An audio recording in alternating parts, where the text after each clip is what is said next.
Viewers, welcome back. We're here with businessman and former MP, Andre Hylton. Mr. Hylton, our viewers who know you as, Mr. Auto Parts, would also want to know what would have sparked your interest in politics. Why would have, what to make that segue or that movement into politics after being a renowned person as far as car parts and so on is concerned? What would have stimulated that? What was the catalyst for that? Well, I think it's a natural evolution. Okay. And I tell you why. I've always been involved with service. Okay. So when I started making money as a youngster, I got involved with the community around my business place, and I started adopting basic schools. We started a foundation with a fine group of friends of mine called Guiding Light, which focused on kids at the formative years. It involved mentorship, it involved paying school fees, it involved taking the kids out on various kind of explorations that was educational and so on.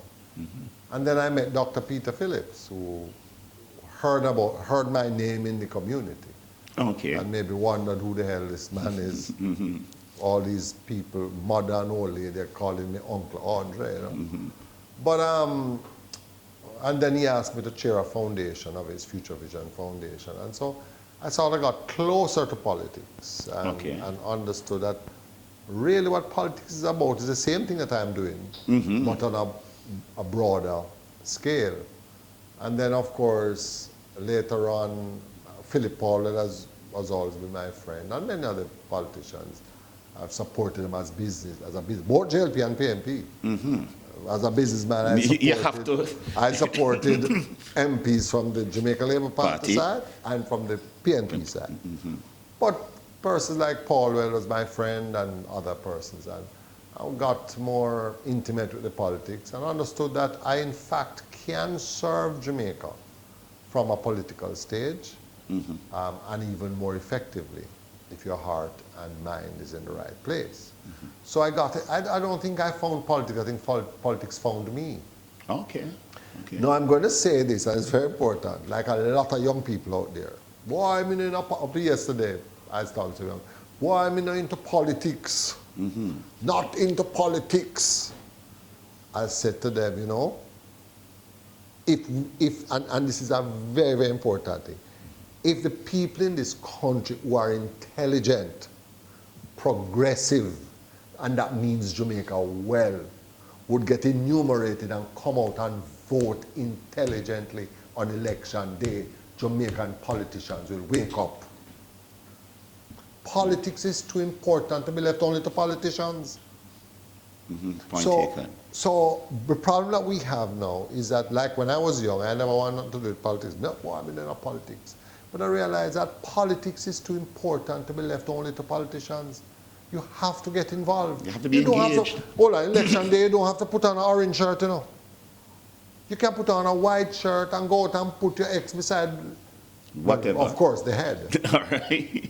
I must say the head. But go out and vote for policies, not for politics. When you call the police because somebody breaking yours, you want them to respond. When your grandmother goes to the hospital and needs care, you need a healthcare system that will take care of you and your family.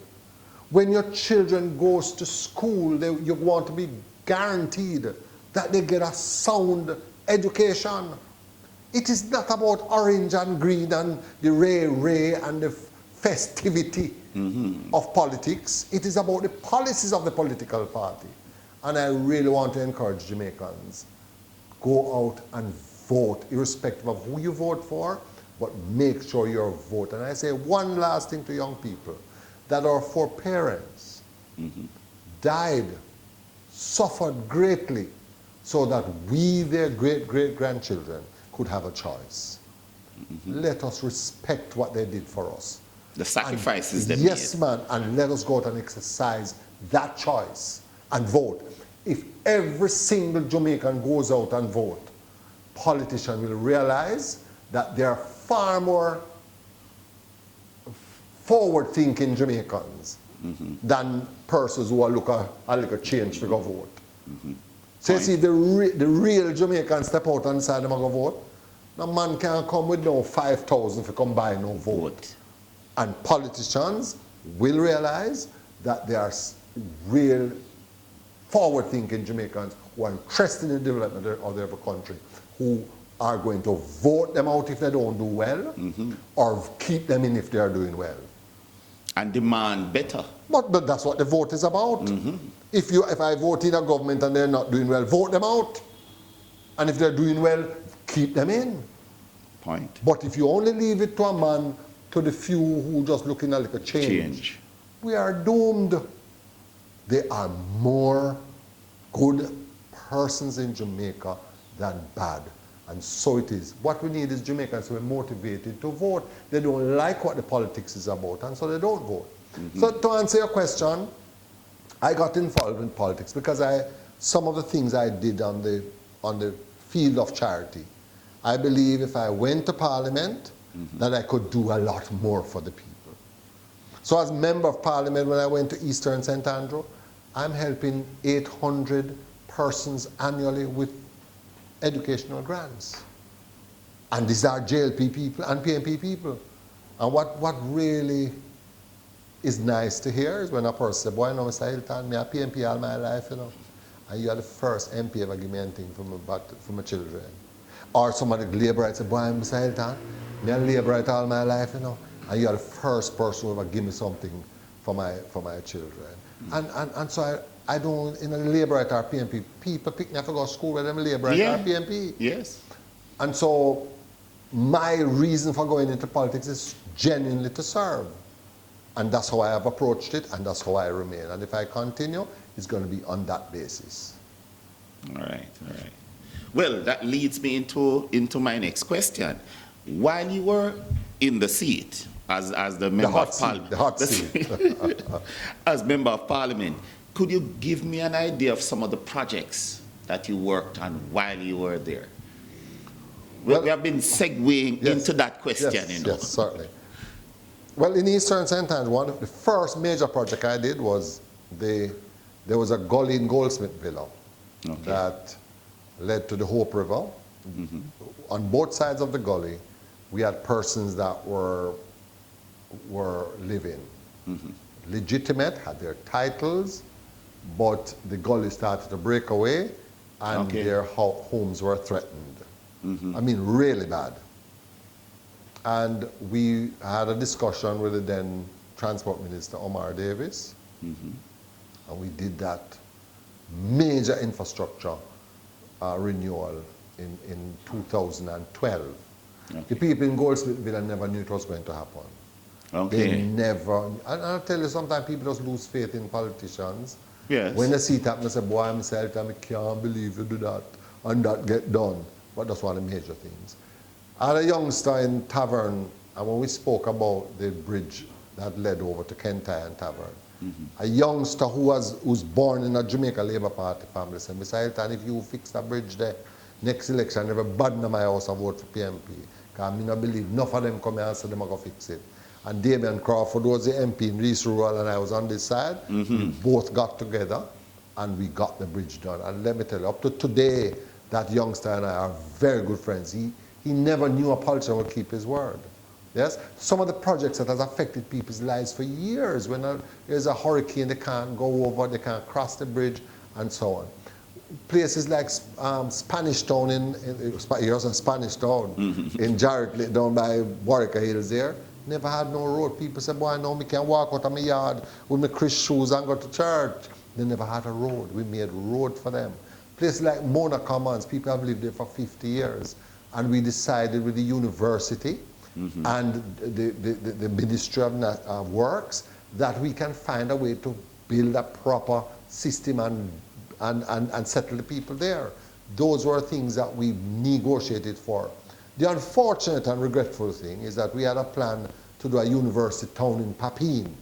And we worked with UTEC, the University of the West Indies, the various stakeholders in developing. Popping, look here, 7 tertiary institutions in and around that small area. The 2 largest universities in the Caribbean. Yeah.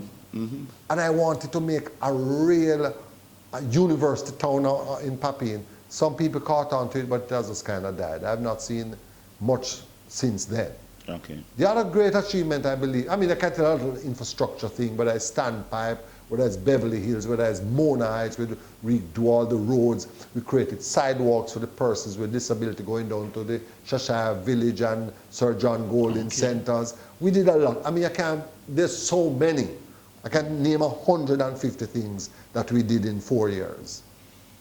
But one of the things that I think stood out, and it's something I have been, I've been talking about it in recent time, is the Zero murder in Augustown, which happened in 2016. When I went to Augustown in the 2007, 2008, we had sometimes 30 murders per year. We brought that down. Before I became MP, I started working with the various stakeholders, the PMI, the church, the police, the youths on the corner, the homeowners, and of course, Aubin Bartlett, who was a member of parliament then, was part of it. I invited him. And so we decided to have discussions about how we can make this place a peaceful place. And let me tell you, over a period of time, we brought in Sizzler, we brought in major stakeholders to be a part of this discussion. And what was most important, we brought in the youths on the corner. I remember through our little organization, we got 2 coaster buses of youngsters, corner youths, to go to Halfway Tree Police Station to meet with the police. Not the police creep them up, This is now have them meet with them to discuss and let them understand that they have a responsibility. Now, and I can't tell you all of the things that we did, but what it taught me is if you use the office of Member of Parliament, that none of gun business with nobody and take no side. I deal with labor right areas, PMP areas, youths, the people, share a vision with them to say, without gunshots, without violence, this community can make money. We can have students living in Augustown, yes? The students will support the dance, they will support the wholesales, they will rent the room in your mother's house. You're bringing in money in the community. And everybody can be happy. You share that vision with them, and it worked. 2015, we only had 1 murder. And in 2 weeks, the perpetrators were brought to justice. Well, brought to the stage of being arrested. Yes? In 2016, PMP lost in February 2016, and the Jamaica Labour Party claimed and celebrated the Zero murder. But it took years of work with the peace builders, with the community leaders, with the elders, with the youths, everybody, the women, everybody came together and said, look here, we're sick and tired of violence. But it takes hard work. And more importantly, it takes hard work to maintain it. Because when man and man start a problem, and they have to know who to call and say, call in them man and tell them to squash it. Because the youth, sometimes them need guidance. Man have an ego problem, and someone will sit them down and say, look here, easy now, that can't happen. Sometimes the police have to call him in and say, look here, cut the foolishness. If we don't have that kind of real, genuine community involvement and oneness, if we have it, we can solve crime in Jamaica. Police can't solve crime in Jamaica.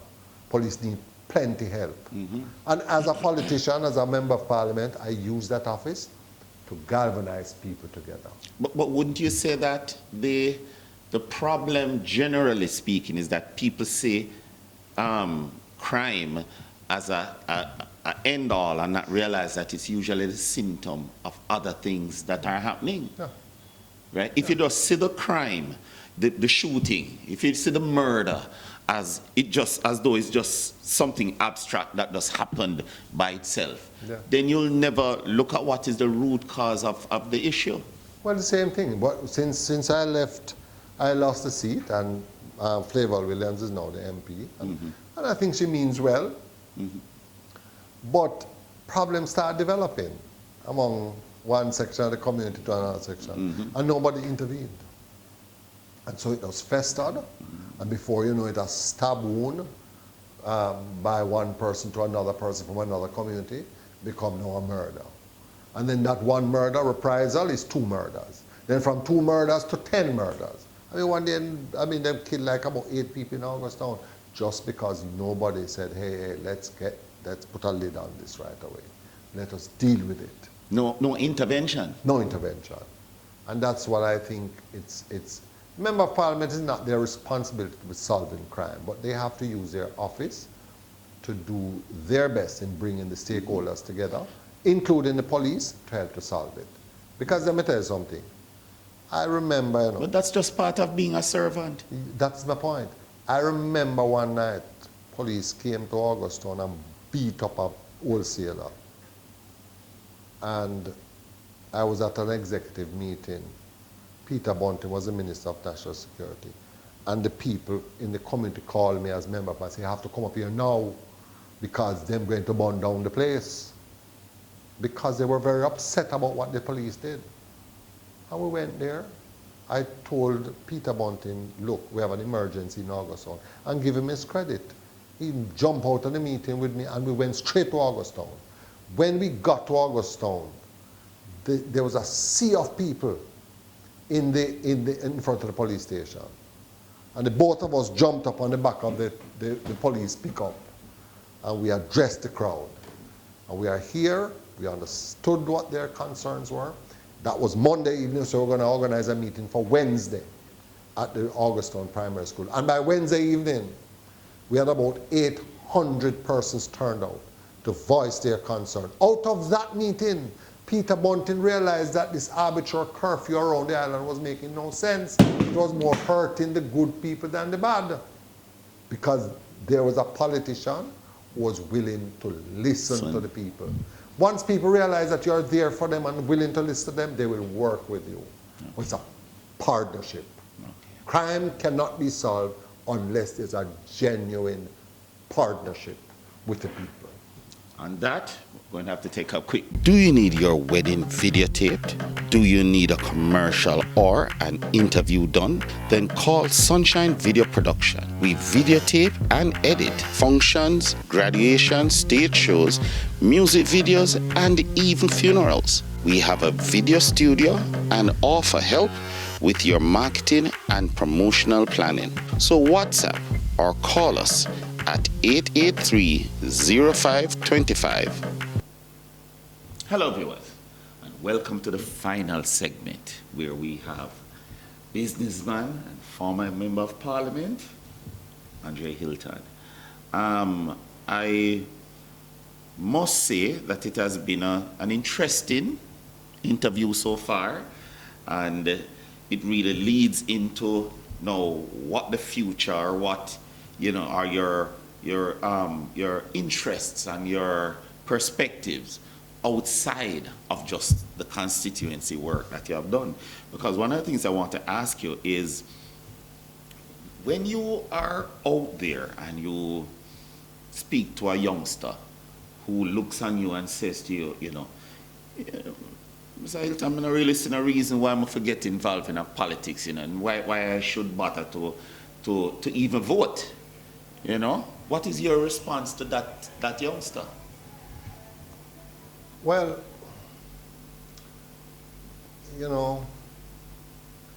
we should bring back civics in school, Point. Mm-hmm. But we don't inspire our children. First of all, we need to inspire our young people to understand that Jamaica is your home.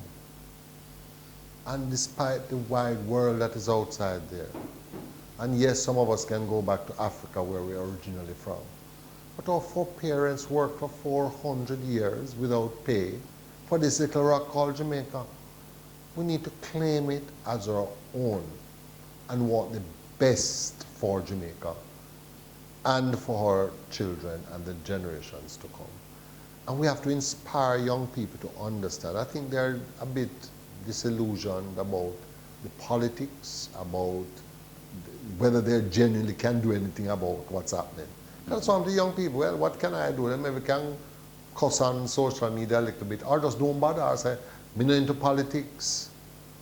But if you can show, if we can show, and I said they, not they, we have to do it, to show our young people that they can make a change by being involved. And as I said earlier, the first thing that you do is get registered at the EOJ, and when election is called, get up in the morning, put on a white shirt, and go out and vote.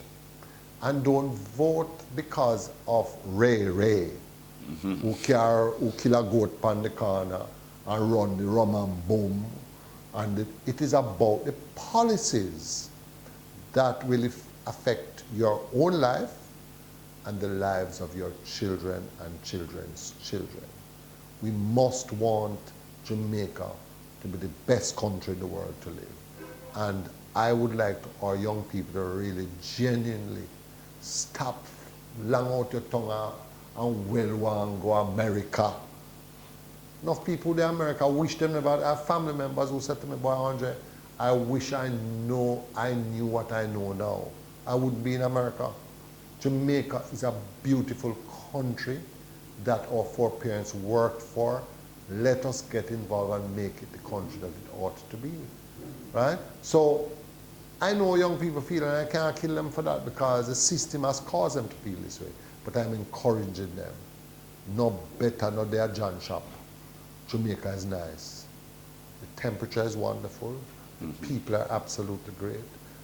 The geography of the country is great. The opportunities are greater than the United States because we're a developing country. So there are more opportunities here than in America. When in America you want to talk to the governor, you have to do a long time with a whole lot of money, a lot of connection. But you can talk to Ian, or can talk to if you want to meet the MP, or if you want to meet the Prime Minister. Of course, people have audience with the Prime Minister or with the MP because we're that close to where opportunities are. So make Jamaica a great place. Vote, first of all, vote. I'm not saying to vote. I would like you to vote for PNP because I'm a PNP. But if you want to vote for JLP, at least vote. The fact is that vote for good policies that will make this place what it ought to be. And if you vote for a party and them now work, vote them out. It's a simple matter. I'm a PNP and I vote for PNP because I genuinely studied before I got involved with PNP. I studied politics, JLP and PNP. Knew what's in the heart and soul of the both parties. And I chose to be a PNP. But I can't claim, and I know lots of my friends are JLP. I'm not saying that, hey, everybody has to be PNP. No. But what we want at the end of the day is not just a great political party. We want a great country. And so we must find the movement that has the policies that will create this Jamaica that we dream of. So basically, if you don't stand up for something, if you don't, the first thing is that you need to get involved. You need to be engaged in the thing. All persons in Jamaica recognizing the sacrifice of our foreparents, recognizing where we're coming from the 50s, the 40s, the 60s, where Rastas had to hide from police. Now we have entertainers being Rastas. Rastafari, being recognized in the 70s as a legitimate religion, is now an international religion. Maybe it is the first religion, the only religion in the last 1,000 years that has developed, that has become international. I'm not saying that a Rasta have to come and vote, but Rasta have to recognize that, yes, the system has failed them in some regard, but it's the same system that saved them. Because one political leader came and said, we recognize Rastafari. We recognize that Rasta children can go to school because that's their religion and that's how they express themselves. It's the same politician who wrote, one used to shoot after them, right? And the massacre in Carl Guards, we understand that. But there's also a politician that says, hey, Rastafari is a legitimate religion and the people should be respected for their religion. So I'm saying to you, the political system must serve us, the people, for a better Jamaica. In no time, if we are serious about Jamaica, we can solve crime problem. In no time, if we are serious about Jamaica, we can solve the economic problem. And the both of them need to be solved simultaneously. If we as the people are serious, not the PNP and the JLP, we as the people. And there's enough people out there who are not interested in PMP, who's not interested in JLP, who's interested in Jamaica to say, hey, let us hold our politicians to account to do what we want them to do to make this place a better place. Yeah, no, but at the end of the day, I remember a friend of mine saying, you get the politicians that you want. Or you deserve. Or you deserve. And if you want beard with bomber soap, beard with bomber soap. That's why I said it's unfortunate that we have taken civics out of school, that we're not inspiring our young people to really dream of a beautiful Jamaica that they can achieve within their lifetime. Okay. Dream of a Jamaica. I like to talk about the Jamaica of my dream. And I wish before I pass on in this life that we'll achieve some of those things. And I'm going to do the little bit that I can to help, to inspire, to contribute to make this place a better place. Well, this also leads into my next question. Are there any political aspirations for Mr. Hylton? Well, anything I get involved with, I like to do well in it. Okay. Years ago, I was invited to become a Rotarian. I tried my best to be a good Rotarian.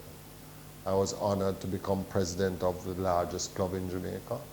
I was honored to serve as assistant governor.